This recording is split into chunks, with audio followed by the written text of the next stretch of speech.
प्रवर्तन निदेशालय यानी कि ईडी के चक्कर में फंसी दरोगा मीरा सिंह का पति रांची में रहता है, लेकिन सब्जी भागलपुर मंडी में बेचता है। वह भागलपुर में दुकान का किराया तो देता है, लेकिन दुकान के मालिक का नाम नहीं जानता है। किसानों से थोक में सब्जी खरीदता है, लेकिन उनमें से किसी भी किसान का नाम नहीं जानता जिससे वह सब्जियां खरीदता है। सिर्फ इतना ही नहीं, उसने अपनी साली से 34 लाख रुपए कर्ज भी लिया है। साथ ही उसके बैंक खाते में भारी नकदी भी जमा है। घूसखोरी के आरोप में फंसी दरोगा मीरा सिंह के मामले में जारी ईडी जांच के दौरान इन तथ्यों की जानकारी मिली है।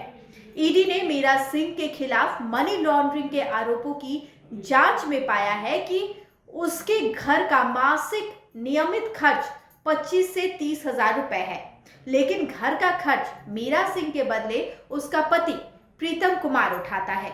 घरेलू खर्चे के सिलसिले में दारोगा द्वारा दी गई जानकारी के बाद ईडी ने उसके पति से पूछताछ की। इसमें उसने खुद को सब्जी का थोक व्यापारी बताया।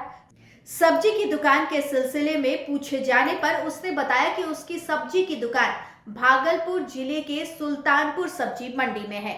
दुकान उसकी अपनी नहीं है।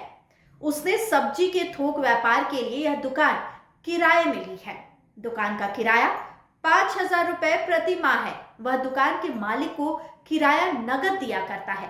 पत्नी की काली कमाई को छिपाने के लिए खुद को सब्जी का व्यापारी बताने के बाद ईडी ने उसके दुकान का रजिस्ट्रेशन, किराए पर दुकान लेने का एग्रीमेंट और भुगतान किए गए किराए की रसीद मांगी, लेकिन वह सब्जी व्यापारी होने के अपने दावे के पक्ष में कोई दस्तावेज पेश नहीं कर सका। यहां तक कि वह यह भी नहीं बता पाया कि उसने किस व्यक्ति से किराए पर दुकान ली है। उसे दुकान मालिक का नाम नहीं पता।